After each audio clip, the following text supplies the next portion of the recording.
one of the beauties of the initiative process to me too is that even when you lose, I think you win. Because by bringing an idea up, even when it's defeated, it means that people hear about it, discuss it. And one of the examples I use all around the country for this happened right here in Arkansas. My brother Tim was very much engaged in it. It was the campaign to axe the food tax. And to me, you know, I'm not a big fan of taxes, but especially taxing people in a regressive way on food and medicine seems to me to be the worst tax of all. Yes. And yet, when that was on the ballot, it got creamed. It didn't just lose, it was crushed. I believe it was 67 to 33% no against yes. All the stops came out, a lot of powerful forces in the state campaigned against it and defeated it. Case closed then. Bad idea, we move on, right? Not so fast.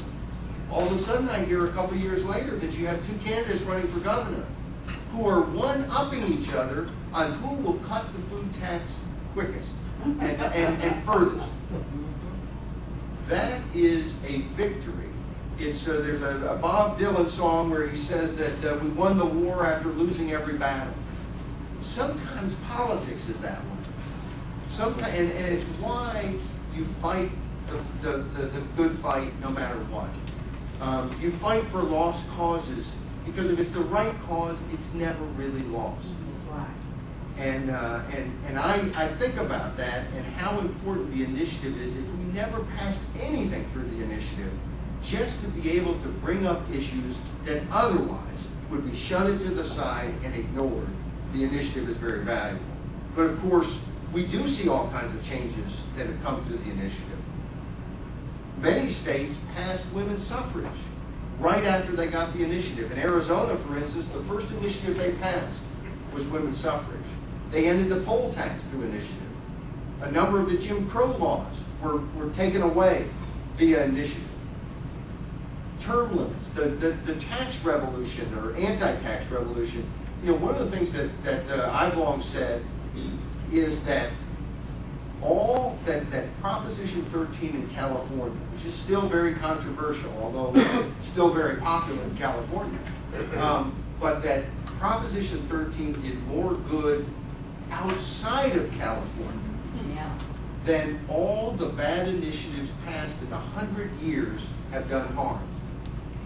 And the reason is because when California passed Proposition 13, you had 40 states that in the ensuing 2 years passed some sort of property tax reform. It touched off a firestorm.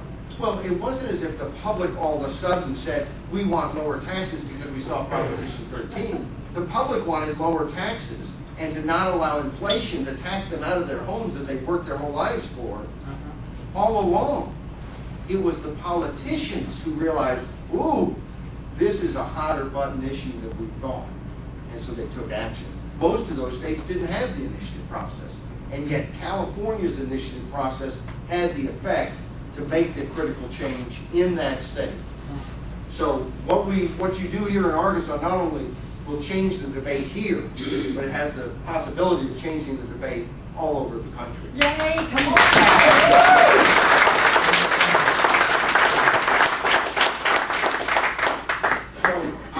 I salute this group for what you've done. Trust me, I have a pretty good idea of the kind of work and late hours it takes. One of the things we do is we travel around the country and we'll testify when they bring up bills to either make it easier or harder to use the initiative process.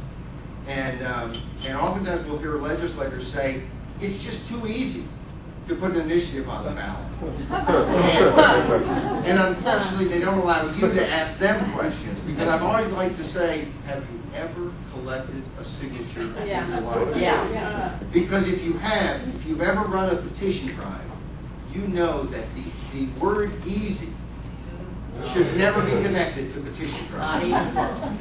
They could cut the requirement in Arkansas by 2/3. And you would still have most efforts fail to qualify. Because going out in the hot sun or in the cold of winter and asking people on the street, one after another, are you registered to vote? Would you sign my petition? And engaging in all those conversations, that is not easy. And it takes issues that matter to people, and it takes people who have a willingness to stand up and fight for what they believe in. And to me, that's the beauty of it.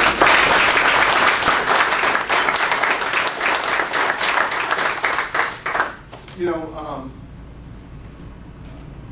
I often talk about this insurance idea, because to me that's really what we're doing.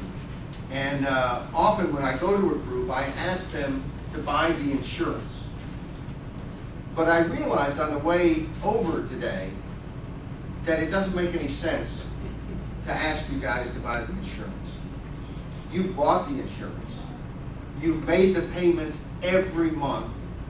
And I am sure that you will continue to make those payments every month, because that is the way that we have a free country, not just today, but tomorrow and the next day, when we have an initiative process where people can engage their government.